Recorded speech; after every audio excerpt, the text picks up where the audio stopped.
Tsy fantatra mazava intsony izay tena fepetra miatra eto amin'ny firenena ankehitriny. Mbola miatra ve ny fihiboana sa tsy?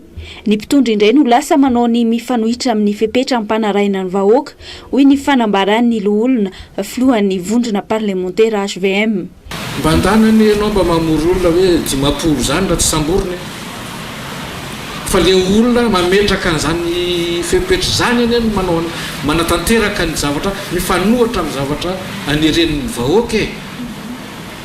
Tokony mba isaina antsika amin'izay zavatra izay ary izay aloha dia manameloka an'ireny fihetsika mamoa fady satria fantatra ny fomba nidiran'io virus eto amintsika. Fantatra ny olona omena tsiny dia ny vahoaka. Hoe nareo tsy mihiboka, nareo tsy manaja ny fepetra. Fa ny vahoaka angano nampiditra ny teto. Izy amin'izay ananovinao tapahana ny asa,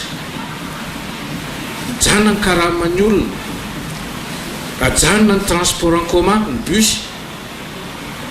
mandeha tongotra ny olona raha nijery nareo tamin'ny vaovao maly avy any Sabotsy sy Namehana, mandeha aty amin'ny ilan'ny Antananarivo, mandeha tongotra. Enao nefa reny no ataonao. No mariny ihany koa fa ny tsify sy ny rafitra sy fomba fiasa matipaika amin'ny fitantanana ireo fanampina no lesoka miteraka savorovoro eny anivon'ny fokontany maro ankehitriny.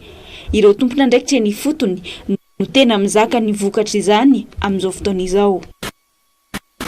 Ohatra ny resaka fisehosehoana angamba filazako azy.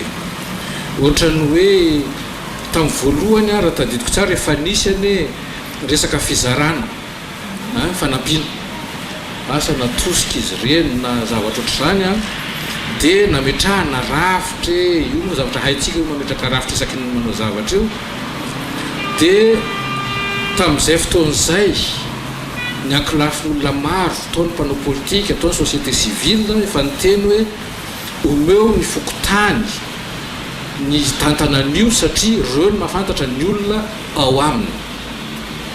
Ary jerevo tsara hoe firy ny isa satria tamin'izany fotoan'izany koa aza dia efa nisy fanavahana hoe ale marefo hoe le mahantra. Fa amintsika miteny izao hoe samy tratra an'izany daholo ny rehetrarehetra.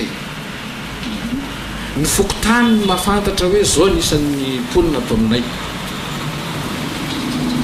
Tsy izy no ampitantanina azy fa olo-kafa namorona an'izao karazana structure vaovao zao.